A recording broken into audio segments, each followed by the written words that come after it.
Bismillahirrahmanirrahim. Assalamualaikum warahmatullahi wabarakatuh.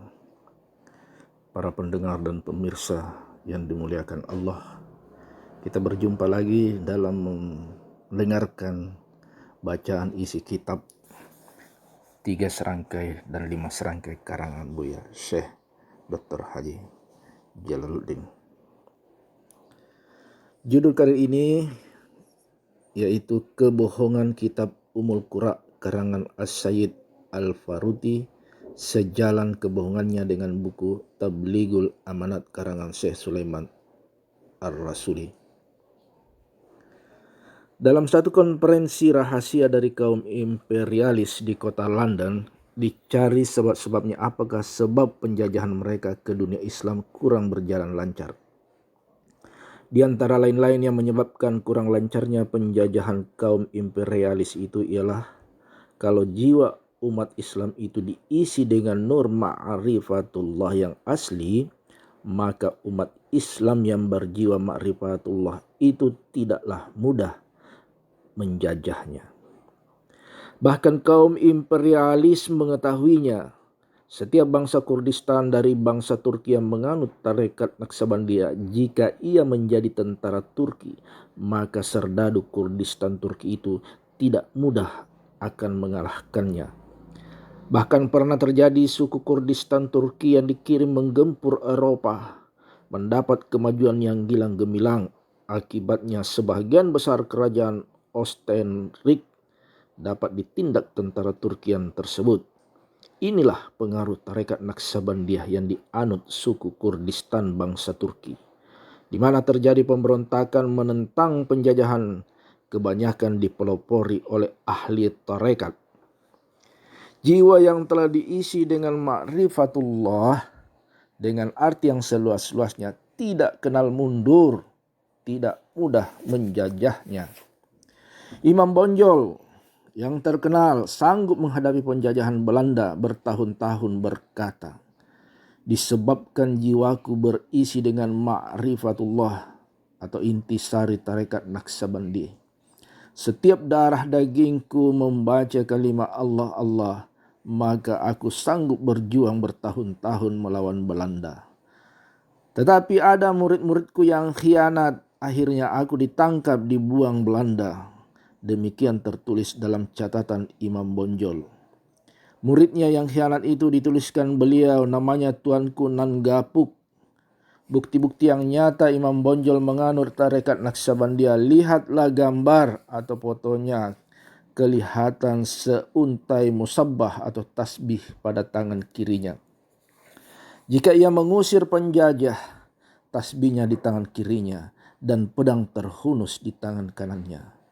Kaum penjajah yang mengadakan rapat tadi mengetahui setiap pejuang Islam yang dapat membulatkan jiwa raganya mengingati Allah, maka pejuang Islam yang tersebut tidak mudah dipatahkan. Keputusan konferensi rahasia itu mengutus Lawrence Arabia memasuki Mekah, Madinah dan negeri-negeri Islam yang lain. Dengan pura-pura ia memeluk agama Islam, sedang perbelanjaan yang sebesar-besarnya diberikan kepada Lawrence Arabia. Setelah agen imperialis yang tersebut sampai di Mekah, ia dapat bertemu dengan Syekh As-Sindi. Imam Syekh As-Sindi telah pudar melihat mata uang emas yang berkilau-kilauan yang disuguh-suguhkan oleh Lawrence Arabia. Pada tahun 1316 Hijriah, yaitu 68 tahun yang silam, Syekh As-Sindi mengadakan pura-pura muktamar sedunia Islam bertempat di Mekah. Saudara pembaca silahkan membaca kitab Ummul Qura berbahasa Arab pada halaman 110, 111, 112. Dituliskannya suasana sidang muktamar Islam itu kira-kira seperti yang berikut di bawah ini. Kata Syekh As-Sindi, aku turut menghadiri segala sidang-sidang dalam muktamar sedunia Islam itu, mendengar soal-soal yang dibicarakan dan yang dibahas dalam muktamar itu. Di antara lain-lain Syekh besar dari pelosok dunia Islam memberikan pemandangan tentang bagaimana duduknya asal-usul tarekat Naqsabandiyah. Pada waktu itu barulah aku tahu bahwa aku sudah terperosok mengamalkan dan mengajarkan tarekat Naqsabandiyah. Aku merasa terharu mengingatkan ayahku matinya dalam mengamalkan atau mengajar tarekat Naqsabandiyah. Alangkah banyaknya umat manusia yang telah ayahku sesatkan di muka anggota muktamar itu. Aku taubat nasuha dan aku berjanji tidaklah aku di zaman depan akan mengajarkan atau mengamalkan tarekat Naqsabandiyah. Dan aku akan berjalan keliling dunia Islam agar umat manusia menghentikan mengamalkan, mengajarkan tarekat Naqsabandiyah.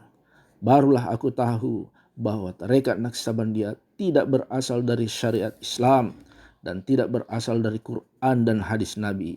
Silsilah tarekat Naqsabandiyah adalah salah yang dibikin-bikin ahli tarekat Naqsabandiyah sendiri.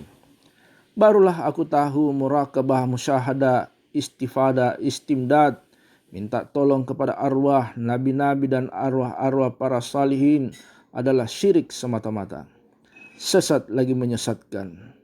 Kalau akan berzikir mengingati Allah, berzikirlah, tetapi jangan terikat dengan kaifiat-kaifiat yang diadakan oleh ahli tarekat Naqsabandiyah. Zikirlah dalam tegak dan berdiri siang dan malam, tetapi jangan diikuti kaifiat-kaifiat atau cara-cara yang dilakukan oleh ahli tarekat Naqsabandiyah. Demikianlah saya kutip dari kitab Ummul Qura berbahasa Arab. Ulama-ulama Indonesia yang bernaung di Makkah pada tahun 1316 Hijriah. Saya dapat bertemu dengan dua orang ulama besar yang telah lama bernaung, tinggal di Mekah, dan kedua beliau itu telah berumur lanjut. Kata kedua beliau yang tersebut, tidak pernah terjadi muktamar sedunia Islam pada tahun 1316 Hijriah. Dan kedua beliau yang tersebut di atas adalah ahli fikih dan juga khalifah tarekat Naqsabandiyah. Maka nyatalah nama Syekh As-Sindi itu adalah nama samaran, bukan nama asli. Kitab Ummul Qura yang tersebut di atas dikarang oleh Said Al-Faruti. Terkadang-kadang As-Said Al-Faruti menamakan dirinya Syekh Abdurrahman Kaukabi. Bahwa Syekh Abdurrahman Al-Kaukabi atau Said Al-Faruti dan Syekh As-Sindi, tiga namanya padahal badannya satu jua. Dimasukkannya 3 halaman buku pada kitab Ummul Qura disebabkan telah disogok dengan uang emas yang menyilaukan mata. Ditambah lagi disebabkan sangat hasadnya terhadap tarekat Naqsabandiyah. Syekh Khalifah tarekat Naqsabandiyah bertekun di Jabal Kubis banyak mendapat hadiah dari sekitar dunia Islam. Saya tidak membohongkan seluruh kitab Ummul Qura yang saya bohongkan isinya pada halaman 110 sampai 112. Kitab Ummul Qura saya hargai, saya muliakan sebab isinya penting atau bernilai. Pengarangnya orang jempol dan buku yang tersebut di atas pada saat ini masih menjadi perhiasan lemari buku. Hanya saya minta siapa yang membaca kitab Ummul Qura janganlah ditelan mentah-mentah.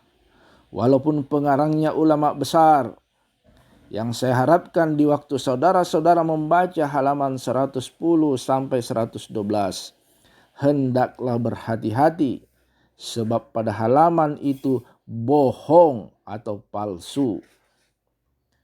Kalaulah ada muktamar yang begitu bentuknya, tidak akan dapat berjalan sebab pada tahun itu tanah Mekah di bawah lindungan Turki. Beberapa opsir tinggi tentara Turki sering-sering datang bertawajuh ke Jabal Kubis sebagai pusatnya tarekat Naqsabandiyah di Mekah. Di Jabal Kubis yang mengajarkan tarekat Naqsabandiyah ialah Syekh Sulaiman Zuhdi, silsilah nomor 33, dan beliau ini bangsa Turki. Syekh Khalid Kurdi, Silsilah nomor 30, suku Kurdistan, Turki. Syekh Abdullah Afandi, silsilah tarekat Naqsabandiyah nomor 31, juga suku Kurdistan, Turki. Syekh Usman Afandi, Syekh Sulaiman Kurmi, silsilah tarekat Naqsabandiyah nomor 32, juga suku Kurdistan, Turki. Bahkan guru saya Syekh Ali Ridha, silsilah tarekat Naqsabandiyah nomor 34, juga bangsa Turki. Pemerintah Turki yang berada di Mekah tidak akan membiarkan begitu rupa tarekat Naqsabandiyah digugat tanpa alasan yang sah. Apalagi hukum-hukum yang ada dalam tarekat Naqsabandiyah dihina. Apalagi hukum-hukum yang ada dalam tarekat Naqsabandiyah adalah dibina dengan Quran dan Sunnah Nabi. Maka jelaslah bahwa nama orang yang tiga macam tadi, yaitu Sayyid Al-Faruti, Syekh Abdurrahman Kaukabi, dan Syekh As-Sindi adalah tiga nama satu jasmaninya. Itulah ulama yang sifatnya lempar batu sembunyi tangan, tidak berani bermuka-muka. Andai kata ada muktamar Islam pada tahun 1316 Hijriah, pastilah seorang ulama besar yang masyhur di dalam dan di luar Mekah, yaitu Syekh Ahmad Khatib, akan turut duduk dalam muktamar itu, dan pasti putusan muktamar yang tersebut akan dituliskannya dalam buku-buku karangannya. Beliau yang tersebut di atas menjawab pertanyaan tentang hukum-hukum tarekat Naqsabandiyah pada tahun 1324 Hijriah, yaitu dituliskan dalam bukunya Izhar Karibin. Lihat sebab-sebabnya, maka lahir buku Izhar Kazibin. Adapun buku Tablighul Amanat yang dikarang oleh Syekh Sulaiman Ar-Rasuli telah turut pula berbohong, dan kebohongannya berlainan dengan kebohongan kitab Ummul Qura. Jiwa yang diisi dengan ma'rifatullah itulah yang ditakuti oleh kaum imperialis atau penjajah. Mata pelajaran tarekat Naqsabandiyah ialah mengisi jiwa umat manusia dengan nur ma'rifatullah. Tentara Turki dari suku Kurdistan, sebelum mereka berangkat ke medan peperangan, terlebih dahulu mereka bertekun atau suluk dan khalwat untuk menanamkan benih ma'rifatullah ke dalam jiwa raganya. Dalam jiwa yang telah tumbuh nur ma'rifatullah, tidak mudahlah orang itu akan dapat ditundukkan dengan bedil dan bayonet, sebab badan orang itu sudah kebal, tidak dapat dimakan api dan senjata tajam. Bahkan bom atom pun tidak akan dapat merusakkan orang itu. Siapa-siapa ikhlas mengamalkan tarekat Naqsabandiyah, insya Allah orang itu menjadi kebal, tidak akan dibinasakan oleh senjata bom atom dunia dan atom akhirat. Perhatikan hadis qudsi atau doa Nabi Muhammad sallallahu alaihi wasallam yang berbunyi, Bismillahilladzi la yadurru ma'asmihi syai'un fil ardi wala fis sama'i wa huwas sami'ul alim. Maksudnya kira-kira, dengan nama Allah yang siapa-siapa telah beserta nama Allah, maka orang itu tidak akan binasa oleh apa-apa yang ada pada bumi dan yang ada pada langit. Ianya zat Allah mendengar dan mengetahui. Dalam doa yang tersebut kenyataan siapa yang telah beserta nama Allah, artinya siapa-siapa yang tidak bercerai dengan nama Allah, yakni siapa-siapa yang telah mendapat makam tajalli asma Allah, maka orang itu tidak akan binasa oleh segala senjata yang ada di bumi dan tidak akan binasa oleh senjata yang ada di langit sebelah atas, yakni dipelihara Allah. Untuk mendekatkan paham pada soal yang tersebut, perhatikanlah lagi satu hadis qudsi. Maksudnya kira-kira, kalimat la ilaha illallah itu adalah benteng aku. Siapa-siapa yang masuk dalam benteng aku, aman sentosa ia dari segala azab aku di dunia dan di akhirat. Kalimat la ilaha illallah diakui oleh Allah adalah benteng Allah. Barang siapa masuk ke dalam kalimat la ilaha illallah, itulah orang-orang telah masuk benteng Allah. Dan siapa-siapa yang dalam benteng Allah, aman sentausalah ia dari segala azab dunia atau akhirat, atau dipelihara oleh Allah. Bagaimana memasukkan diri kita dalam kalimat la ilaha illallah dan cara bagaimana supaya kita dapat beserta dengan nama Allah, inilah satu mata pelajaran di dalam tarekat Naksabandia. Seandainya terjadi perang atom di masa depan, maka dari mulai sekarang marilah kita berlatih guna memasuki benteng Allah, kalimat la ilaha illallah. Kalau kita telah berlindung dalam benteng Allah, aman tentram selama-lamanya. Dalam benteng Allah itulah tempat kita berlindung kalau perang atom di masa depan. Kalau kita telah mendapat tajalli asma Allah, insya Allah kita telah mempunyai batu loncatan ke makam tajalli sifatullah dan tajalli zatullah. Marilah kita gali dalam jiwa kita tentang benteng kalimah la ilaha illallah dan kalimah Allah Allah. Insya Allah pasti orang itu tidak akan binasa oleh segala macam senjata tajam.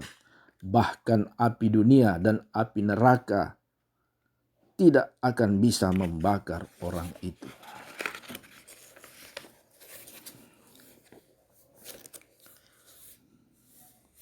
Kebohongan buku Tablighul Amanat, karangan Syekh Sulaiman Ar-Rasuli, sejalan kebohongannya dengan kitab Ummul Qura. Saya pengarang buku ini, Profesor Dr. Syekh Haji Jalaluddin, sama-sama menjadi pimpinan partai Perti dengan Syekh Sulaiman Ar-Rasuli di Bukit Tinggi, Sumatera Barat. Disebabkan partai Perti tidak mementingkan tarekat Naksabandia dan saya cinta tarekat Naksabandia pada tanggal 23 Desember 1945, maka saya tegakkanlah partai politik Tarekat Islam, sekarang namanya Persatuan Pembela Tarekat Islam atau PPTI. Saya menegakkan PPTI dipelopori dengan buku-buku karangan saya. Untuk melumpuhkan PPTI, maka Syekh Sulaiman Ar-Rasuli pura-pura pula menegakkan konferensi Perti di Bukit Tinggi. Dalam konferensi pura-pura itu, hanya yang duduk adalah murid-murid dari Syekh Sulaiman Ar-Rasuli. Hasil dari konferensi pura-pura itu diterbitkannya lah buku Tablighul Amanat, sebuah buku kecil terdiri hanya beberapa halaman kecil saja, terdiri 30 halaman. Setiap halaman terdiri lebih kurang 18 baris, menjadi jumlahnya 540 baris. Kebohongan yang nyata dalam Tablighul Amanat dituliskannya Syekh Abdul Ghani Batu Basurat, Syekh M. Said Bonjol, Syekh Abdul Qadim Balubus, dan Syekh Abu Bakar Meninjau. Dituliskan oleh Syekh Sulaiman Ar-Rasuli bahwa keempat ulama yang tersebut di atas hadir dan turut menandatangani putusan konferensi pura-pura itu. Buku Tablighul Amanat saya balas dengan buku Rahasia Mutiara jilid ke-6. Terdiri 50 halaman. Setiap baris menjadi jumlahnya lebih kurang 1150 baris. Dalam Rahasia Mutiara buku saya itu saya tegaskan bahwa buku Tablighul Amanat bohong. Kalaulah benar Coba perlihatkan tanda-tanda keempat guru saya itu dan coba balas buku Rahasia Mutiara dengan Tabligul Amanat jilid kedua. Bikinlah klise tanda tangan. Saya balas buku Tabligul Amanat tahun 1954. Sesudah 10 hari buku Tabligul Amanat disiarkan oleh Syekh Sulaiman Ar-Rasuli. Sudah 10 tahun Syekh Sulaiman Ar-Rasuli diam 1000 bahasa. Buku Tabligul Amanat kedua tidak keluar. Dan murid-muridnya pun diam 1000 bahasa. Apa sebabnya Tabligul Amanat kedua tidak muncul? Padahal Perti kaya raya dan anggotanya banyak. Sejauh-jauh kebohongan dapat diburu oleh kebenaran. Maksud Syekh Sulaiman Ar-Rasuli menuliskan nama keempat beliau tersebut di atas agar mursyid syarikat dapat mengatakan bahwa saya ini orang durhaka kepada guru mursyidnya sendiri. Dan manakala keempat guru saya itu datang ke Bukit Tinggi, keempat guru saya itu tempatnya mengambil tempat di rumah saya. Sebab sayalah murid-muridnya, tahu beradab kepada guru mursyidnya. Apakah Syekh Sulaiman Ar-Rasuli tidak merasa malu kepada rohaninya sendiri dan kepada murid-muridnya berbuat bohong? Kalau barang yang salah tidak perlu disalahkan dengan kebohongan. Yang salah akan tetap salah. Lagi kata Syekh Sulaiman Ar-Rasuli dalam Tabligul Amanat, janganlah Anda mengarang juga dalam yang sulit-sulit.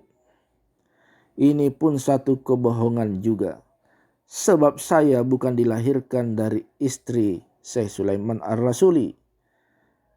Kalau Syekh Sulaiman Ar-Rasuli maksud memanggil Ananda kepada saya sebagai anak muridnya, maka saya pun belum pernah belajar kepadanya. Syekh Sulaiman Ar-Rasuli tidak jujur memutarbalikkan karangan saya dan memotong-motong ujung pangkal karangan saya. Firman Allah, kalau kita berbohong menjadi firman Allah, kalau kita potong-potong menjadi salah juga. Umpamanya firman Allah melarang mengerjakan sembahyang jika orang itu mabuk. Mari kita buangkan kamu mabuk. Maka berarti Allah telah melarang kita sembahyang. Demikianlah juga kalau karangan-karangan saya dipotong-potong, maka akan menimbulkan penafsiran yang berbeda. Saya tidak menyalahkan buku Tabligul Amanat salah 100%. Tidak. Ada satu kalimatnya yang benar, yaitu kata Sulaiman Syekh Ar-Rasuli. Begini, haram membaca buku-buku saya atas orang yang belum dalam ilmunya dan haram memanfaatkannya. Saya mendapat kesan dari kalimat tersebut. Kalau orang yang dalam ilmunya tentulah halal atau baik membaca buku saya. Maka dari itu saya pernah menuliskan pada awal karangan saya begini. Tidak boleh diamalkan ilmu yang tersebut dalam kitab ini. Sebab kemungkinan akan ada orang tersalah memahamkan ta'rif-ta'rif dan istilah-istilah yang syarat-syarat dalam tarekat Naqsabandiyah. Tarekat Naqsabandiyah itu adalah satu mazhab yang mustaqillah, tidak mudah memahamkan ta'rif-ta'rifnya. Dikatakannya saya kepala batu. Guru SR mencuri beras. Itu adalah satu tuduhan yang akan diperhitungkan di hari kiamat. Kalau akan saya bawa ke pengadilan hakim dunia, saya malu di muka sidang dunia. Sebab Syekh Sulaiman Ar-Rasuli berjanggut putih, dan janggut saya pun juga sudah putih. Alangkah rendahnya mutu pemimpin-pemimpin Islam kalau saya mengadu ke hakim dunia. Tapi di pengadilan akhirat, Syekh Sulaiman Ar-Rasuli akan bertanggung jawab atas tulisannya. Dikatakan oleh Syekh Sulaiman Ar-Rasuli, saya tidak tahu ilmu Arabia. Ini saya akui bahwa saya tidak pernah belajar ilmu Arabia. Tapi saya tekun kepada Allah. Semoga dari sebaris ke sebaris, dari seayat ke seayat Quran dan hadis-hadis Nabi, semoga diberi Allah kepada saya mempahamkannya. Dan insya Allah sudah berpuluh-puluh buku-buku saya karang. Belum ada ulama yang menyalahkan maksud karangan saya.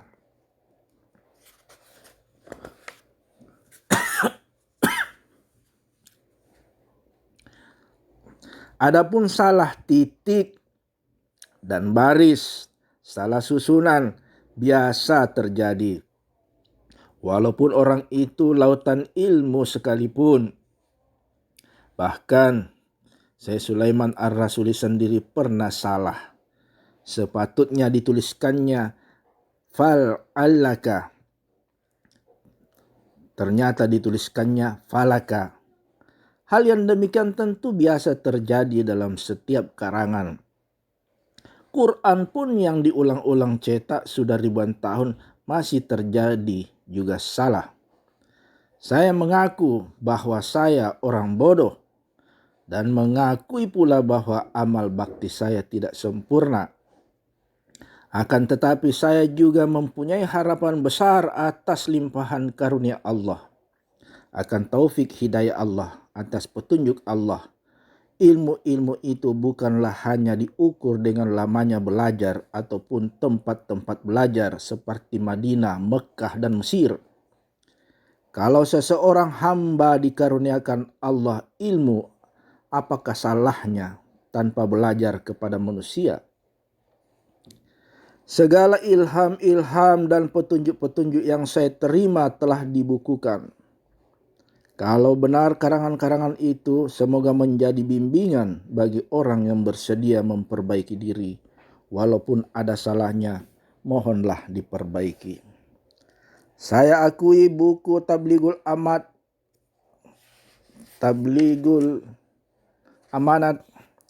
ada juga kebenarannya. Saya akui karangan-karangan saya ditulis tergesa-gesa dengan 10 jari tanpa dikoreksi terlebih dahulu. Atas kritik Tabligul Amanat itu, maka pada Kongres PPTI ke-9 di Surabaya, saya minta Kongres PPTI mengoreksi karangan saya dan memang ada salah berkecil-kecil, lantas dibuatlah ralatnya. Segala yang tidak benar dalam Tabligul Amanat telah saya salahkan pula dengan buku Mutiara ke-6. Amat disayangkan banyak saudara-saudara kita, terutama ulama-ulama yang tersebut dalam awal buku ini. Mereka menyalahkan karangan saya, hanya berpedoman kepada Tabligul Amanat, dan mereka tidak membaca buku Mutiara ke-6. Inilah ulama yang pincang. Semoga beliau-beliau itu janganlah termasuk ulama jahat seperti tersebut dalam hadis-hadis Nabi. Lebih tegas saya harapkan, siapa yang ingin menyalahkan buku saya, pakailah pikiran tuan-tuan sendiri dan pakailah timbangan hati tuan-tuan sendiri. Dan jangan taklid buta kepada Tabligul Amanat itu. Tuan-tuan sangat mencela kalau ada orang bertaklid buta, padahal tuan-tuan bertaklid membuta tuli mengekor kepada buku Tabligul Amanat. Tidak semua salah isi kitab Ummul Qura dan Tabligul Amanat. Tetapi Tabligul Amanat dan Ummul Qura sudah keterlaluan berbuat bohong. Padahal si pembohong akan menjadi kayu api neraka. Wailun. Kalau saya mau berbuat bohong juga, saya bisa saja memuat satu kebohongan untuk mempertinggi kebenaran tarekat Naksabandia. Yakni saya akan tuliskan dalam buku-buku karangan saya bahwa telah terjadi satu kongres Partai Islam se-Indonesia tahun 1957. Dan di dalam kongres itu ada penegasan yang dipaparkan dengan hukum-hukum yang takluk dalam tarekat Naksabandia. Turut duduk dalam sidang-sidang kongres itu nama Profesor Dr. Haji Abdullah, padahal dia terdahulu telah turut mengatakan tarekat Naksabandia bid'ah dalalah, sesat lagi menyesatkan. Setelah dokter profesor yang tersebut di atas mendengar jalan sidang-sidang dalam kongres tadi, lantas dokter profesor yang tersebut di atas berkata, "Aku telah bertahun-tahun terlanjur membatalkan tarekat Naksabandia dan telah terlanjur aku mengatakan tarekat Naksabandia bid'ah dalalah. Dan telah aku tuliskan dalam kitab karangan-karanganku bahwa tarekat Naksabandia sesat lagi menyesatkan. Maka hari ini aku bertaubat, aku rujuk kepada kebenaran. Mulai hari ini aku membenarkan tarekat Naksabandia dan langsung aku menerima talqin tarekat Naksabandia. Dan seumur hidupku akan aku menggunakan untuk mengamalkan tarekat Naksabandia." Kata-kata yang begitu rupa dilihat ada dalam karangan saya. Tentulah pembaca buku-buku saya akan membenarkan perkataan saya yang tersebut. Sedang yang sebenar-benarnya tidak ada Kongres Islam se-Indonesia tahun 1957 dan tidak ada manusia yang bernama Dr. Profesor Syekh Haji Abdullah. Saya tidak akan berbohong dan dusta seperti itu. Sebab si pembohong adalah isi neraka. Si pembohong akan dimasukkan dalam neraka wailun. Untuk membenarkan tarekat Naksabandia tidak perlu dengan bohong. Cukuplah Quran dan hadis Nabi Muhammad SAW yang sahih untuk membenarkan tarekat Naksabandia. Cukuplah Quran surat Al-Maidah ayat nomor 36 untuk membolehkan memperkuat bermacam-macam wasilah atau jembatan dan batu loncatan untuk berhampir diri kepada Allah. Dan cukuplah hadis Muslim yang sahih yang membolehkan kita memperbuat beberapa rancangan atau rencana yang baik untuk melancarkan hukum-hukum yang takluk dalam Islam. Demikianlah kali ini bacaan isi kitab karangan Profesor Dr. Syekh Haji Jalaluddin 3 serangkai dan 5 serangkai. Insyaallah pada lain kesempatan kita lanjut lagi dengan judul sebab-sebabnya dilahirkan buku Izhar Kazibin, karangan seorang ulama besar yang masyhur di dalam dan di luar Mekah dan imam pada mazhab Syafi'i. Nama beliau Syekh Ahmad Khatib Minangkabau. Sekian, wabillahi taufiq wal hidayah. Wassalamualaikum warahmatullahi wabarakatuh.